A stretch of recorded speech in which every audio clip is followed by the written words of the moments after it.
Hey folks, it's Florida Deere. Thanks for watching today. If you're a John Deere purist, it might be best if you go ahead and look away or go ahead and not watch this video. Okay? Now, I am not a complete purist. I like to have things as close to the stock look as possible, but I do like to use my tractors, all of them.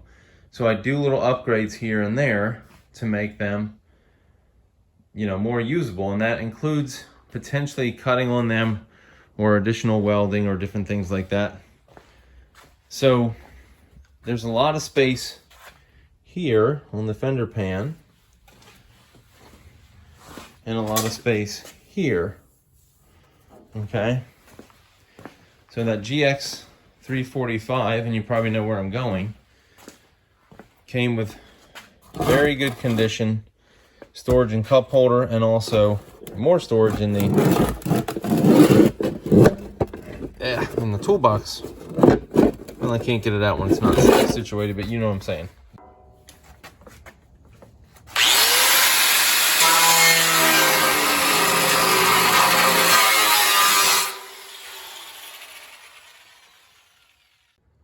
Okay, as you can see, hold on.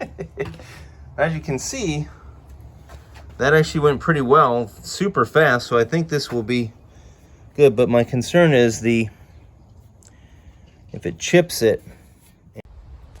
Okay, so here we're gonna cut a cardboard template for these holes. I'm hoping these holes are the same size. I guess I'll go check that out too, I suppose. And we'll get that going real quick here. So I figured the easiest thing here would be just to simply lay down a piece of cardboard on the floor and then put the GX 345 pan on top of it and then trace it out from there to get my template. We'll try to put the tape over it now to try to prevent chipping on the sides. It doesn't look like it will chip, but I'm just trying to go the extra mile. And then, what else was I going to say? I can't remember. Anyways, maybe it'll come to me. So we'll take you from here. So here I'm just trying to get everything taped up, and then after I taped it up, I had to kind of trace the lines that I had put down from the template through the tape, and I think that worked actually pretty well. Then we'll get into grinding pretty soon. All right, so that's measured twice, cut once. We're actually 12 1/4 really. So we're gonna bump this out a little bit. If anything, I want it to be a little less. I can shave it down or, grind it down a little bit. Of course, I want to avoid that as well.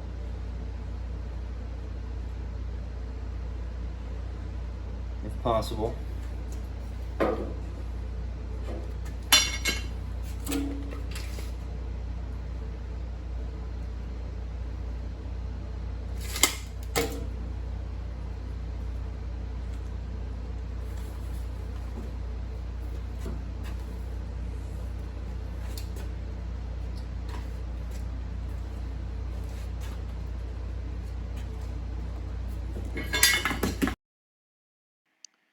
So I don't know if you could really tell. You might have seen me pick up the glasses.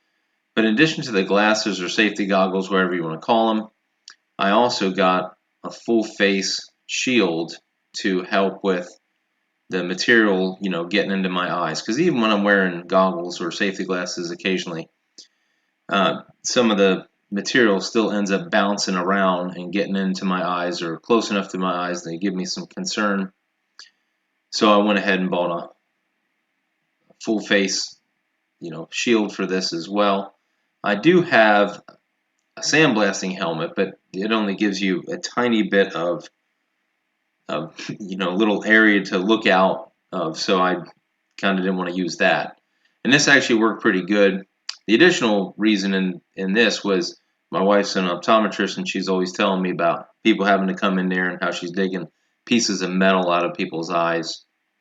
So I don't want to be the next one that she's, doing that to, plus I'll get the whole riot act about, what was I thinking, not wearing, goggles or eye protection. So anyway, so that's why I'm wearing the double protection there. So keep in mind, this was the first job I've done that was similar to this, where I was cutting up on a perfectly nice piece of material. And my concern the whole time was that the saw would get out of control and I would end up slicing or scarring part of the fender pan. That didn't happen, thank goodness. But I didn't quite cut the hole big enough, so what you're seeing is me making some adjustments here to get that thing to fit snugly but not too tight. So that was some effort going on here, back and forth, trying it again, trying again, and stuff like that. So anyways, I do a little bit better on the next one, but as you'll see coming up here, that this one did ended up fitting pretty nicely.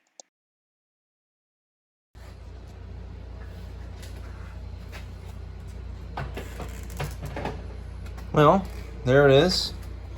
For the most part, it looks pretty good. The heat did sort of discolor the metal a little bit, but you can't see it.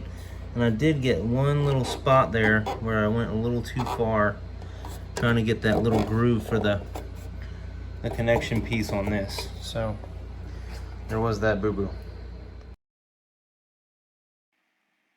So right here, I'm all excited about getting this project done and how well the first one went. I ended up forgetting the tape. So I'm putting the tape down. Again, I don't know how much the tape helps, but it seemed to help maybe a little bit. There wasn't any chipping at all on the metal. I don't know that it would chip otherwise if I didn't have the tape. I just don't know. But anyways, I ended up using the tape just as a precaution. And maybe, somebody can write a comment that that was completely unnecessary or it was a good idea to do that. I don't really know because, again, I'm not a big time metal worker. So this is probably the extent of what I know how to do with metal stuff. Hey folks, so here's the finished product.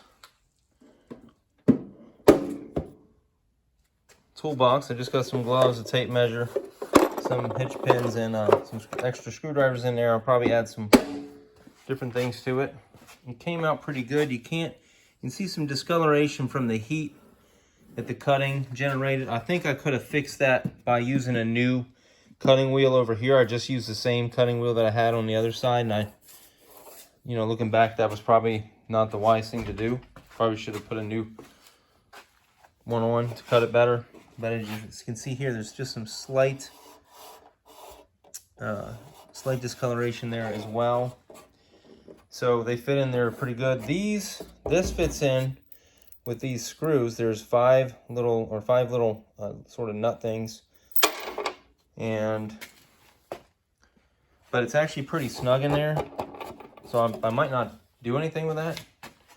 This one fits in. There's little clips on the edges that would snap onto the fender pan. So that's how those work, if you're not familiar with these. But I would say overall that came out pretty good. My measuring job was not too bad. They look like they're pretty much symmetrical. I don't know if you can really tell from the naked eye, but I measured them multiple times to make sure that was the case. I think that ended up being the case. So anyways, if you liked the video, hit the like button. If you wanted to see more videos about this tractor and several other John Deere tractors, then you can hit the subscribe button as well. Thanks for watching. Bye.